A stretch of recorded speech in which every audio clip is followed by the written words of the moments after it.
What I have noticed is that there seems to be an axis between moralism and effectiveness. You'll notice that when American Christianity essentially injects us with the addictive drug of moralism to anesthetize us from the pain of how ineffective we are. When you're listening to an ideologue, a church person, a pastor, and they're saying things in a very sanctimonious tone. Usually you'll hear them say very sanctimonious things like, and I'm not saying I disagree necessarily with some of these things, although I would word them differently in some cases. They will say things like, salvation is by grace through faith. What is faith, though? You ever looked at Hebrews 11:7 to see what faith is? By faith, Noah moved with fear, so he did something. Trust the finished work of Christ on the cross. God is sovereign. God is all-knowing. God is powerful. We have Christ's imputed righteousness. And in this version of Christianity, people are deemed effective to the degree that they can persuade other people to affirm these same ideas the same way they do. Now, they haven't fixed anything. They haven't fixed the supply chain at the grocery store or the shortage of eggs, for example. They haven't fixed that, you see? They haven't fixed problems with the education system. They haven't fixed problems in homeschooling or Christian schooling. I mean, there's problems everywhere. And we got these grandstanders standing behind pulpits saying these things in a very moralistic tone, and it just doesn't help anything. They're not helping anything practically. Now, that's kind of what I want to get into more. I'm not necessarily saying these things are wrong, but what I'm saying is that when we come to the specifics of the narrative of Christianity, those are not the end state. That's not the end goal. Those are essentially tools that should be employed in how we behave. So the fact that, okay, you want to say, okay, Jesus is God. Okay, great. How does that affect your behavior? Making that statement and having the correct doctrine about Christology and all that doesn't help anything in the world. Doesn't help anything. Okay, when you go to the grocery store and they don't have any eggs, what does that statement help? Nothing.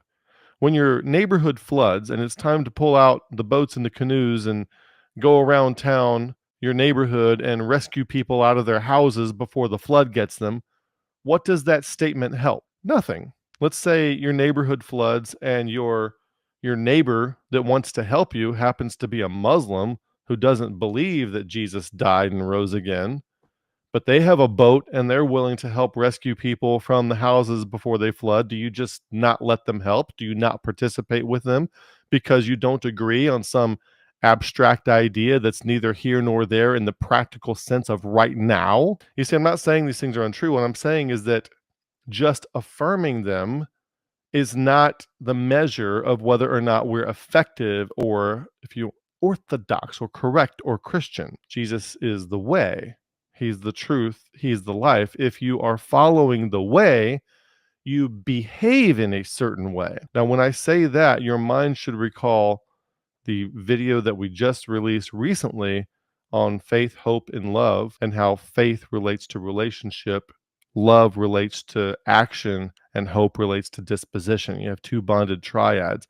So action, relationship, and disposition constitute the way that is Christ, the bonded triad of the way that is Christ. And that's how we should move forward. So when I say things like that, that's what it should conjure up. Now, when it comes to the axis of moralism and effectiveness, people who are ideologically possessed, they are ideologues. What you will find is that their reasoning is more moralistic. If they're a leftist, Democrat kind of save the earth kind of person, it's not just that whatever they're saying is true, it's that you're immoral if you don't agree or see things a different way, or if you have more information, or if you recognize that the IPCC report, summary report, doesn't match the actual report and you state those facts. No, you're not allowed to disagree. You are immoral if you drive an SUV. If you have a 6.2 liter V8 in your vehicle, you are just terrible and you hate the future and hate our kids and all this kind of stuff. You don't want our kids to grow up in a better place. It's moralized, okay? And the reason I'm using a political example like that is to give you an example outside of the religious realm, to it's not just religious people that do this. It's all sorts of people that do this. When it comes to the issue of abortion, oh, it's either murder or you're taking away women's rights. I mean, either way, no matter what your opinion is, it's you're immoral, you're a murderer, or you're a misogynist. Either way, that's you're immoral somehow for disagreeing or for having a different viewpoint. And nobody's trying to solve the hard problem. And the hard problem is, how do we not murder anybody and not violate anybody's rights? How do we do that? Apparently, we don't know yet. We don't know. We haven't figured that out because we're not effective. So we run around spout. So if you have a strong opinion about how things should be, just shut up and let's figure out what we can do to achieve that without harming something else legitimate that other people also care about, because other people's concerns are legitimate. How do we get it all? How do we do it? It is possible. Your content continues right after this. This video is a short segment of a longer one. The full-length video is in the description below. We're moving all content on relationships, growth, and transformation to our new channel called BTF Grow and Relate. Future content in these categories will also be posted there, so subscribe and hit the bell icon to that channel to stay updated. Our website, Beyond the Fundamentals, offers valuable resources including our reading list and glossary to help digest our content. For personalized help, we offer paid one-on-one consultations. Just visit the website, scroll to the consultation section, and fill out the form to book a session. If you find our content valuable, please consider supporting us financially. It takes time and resources to create this content, and donations help make it possible. Supporters also receive an invitation to our weekly FSI group sessions. You can donate via the QR code or visit our donate page on the website, which offers 5 electronic ways to give. If you prefer another method, send me an email for more options. Follow us on YouTube, Facebook, and X, formerly known as Twitter. And now back to the content. Now, when you're talking to people, a very good help that I found, we've covered this book on this channel by Peter Bukowski and James Lindsay. We've covered this book on this channel, and they show how when people's tone gets moralistic, that is a huge clue that you're dealing with an ideologue, that not only do they have very strong opinions, but it is strongly implied. They're probably not going to come out and say this. The Calvinist isn't going to say, if you don't believe God is sovereign like I do, then you're immoral. They're not going to say that exactly, but they are going to strongly imply it, that you are somehow inferior or insufficient in some moral way. You're exalting yourself above the sovereignty of God, all this kind of stuff. Now, this book is very helpful because it gives you clues for how to have conversations with people, but it also can make you fluent in what to spot in somebody so that you know whether or not you're dealing with somebody who's operating in good faith and is willing, and they're not egoically and emotionally identified with the conclusions that they're spouting.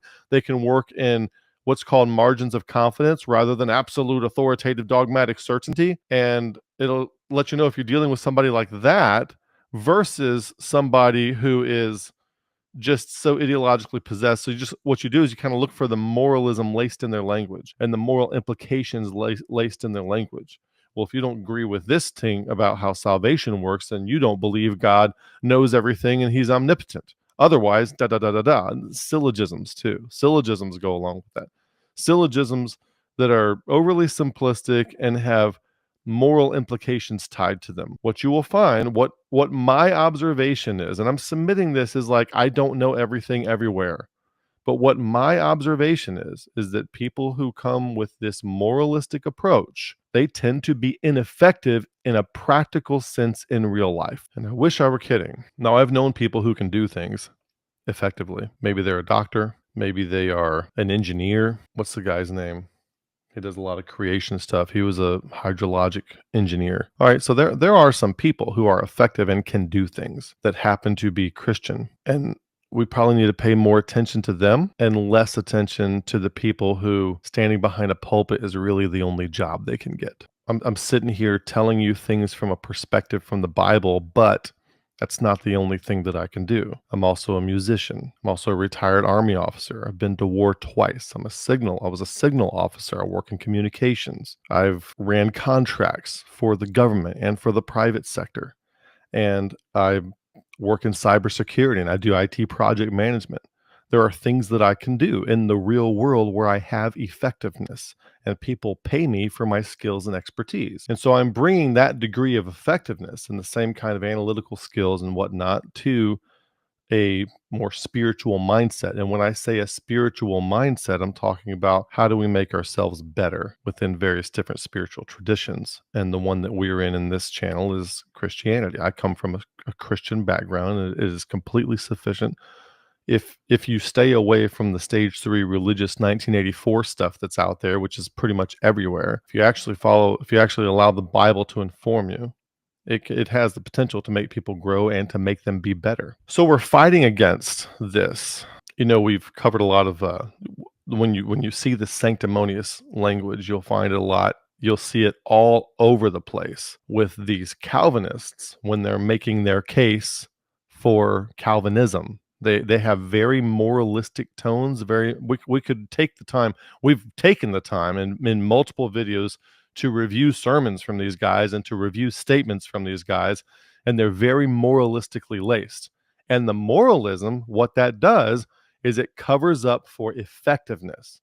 Now, that's very important that you understand this, that the moralism covers up for effectiveness. Something that we've talked about on this channel before is that there are certain things that in our minds substitute for other things, and we don't realize that's happening. So listen closely to me. The way this most often happens is we associate victimhood with virtue. For example, if you imagine the picture of a woman who is obviously battered, she's got black eye, maybe a broken arm, and she's dragging 3 kids behind her who also look like they've been abused and maybe neglected, and she's going into a battered woman's shelter. What people do is they automatically think that the husband is a bad guy, or some guy is a bad guy, stepdad, baby, whatever, and that she is virtuous. We attribute virtue to this kind of victimhood. But we do this not even knowing the backstory. And the backstory could be that she has been neglecting the kids, and the husband walked in and caught her making child porn videos with the kids, lost his mind, punched her in the eye, and broke her arm. Now, you see, that's a little different story. He finds out she's been pimping the kids out for money, loses his mind, hits her in the face. Now, granted, there's other things you should do, like call the cops, but you can understand how somebody might react this way if this is happening to their kids. So you see, suddenly the story changes. So we make so many assumptions and presumptions. In politics, you see this all the time. Somebody will be exalted because they walked the road to Selma, or they were in Birmingham and had the dogs and fire hoses unleashed on them. And just having this bad thing happen to them somehow, or participating in some kind of self-sacrificial event that stands for a good cause, makes us think of them as virtuous. And there's absolutely no reason to presume that they are virtuous. As far as we know, they could be involved in some kind of organized crime somewhere. They could be beating their wife and kids. There could be who knows? We don't know the backstory. So just being involved in something, so this whole victimhood for virtue kind of thing is something that we do automatically. In Christian circles, you see this a lot. When you disagree with a doctrine, sometimes people will cite a martyr. Well, so-and-so believed this and they were burned at the stake. You want to tell me that they were insincere and wrong? Well, the fact that somebody believes something doesn't make them right. And the fact that some horrible people wanted to burn them for that doesn't make them right. The thing that is either right or wrong is right or wrong, whether or not anybody burned at the stake for it. So yes, that's terrible that happened. It's terrible that somebody gets burned at the stake. We don't want that to happen, and we shouldn't burn people at the stake that we disagree with. But being burned at the stake doesn't make you right, and it doesn't make you virtuous, doesn't make you good. Now, in the exact same way, when people are sitting in church, and this is kind of frustrating to me, moralistic language translates as good, right, true, and effective in people's minds, the same way victimhood automatically substitutes for virtue when we can demonstrate with hard cases that it does not. In the same way, in our minds, when somebody's behind a pulpit and they have a position of authority and they speak moralistically, especially if there's tribalism involved and they're on your tribe, when they speak moralistically and sanctimoniously, it substitutes in our mind for virtuous effectiveness.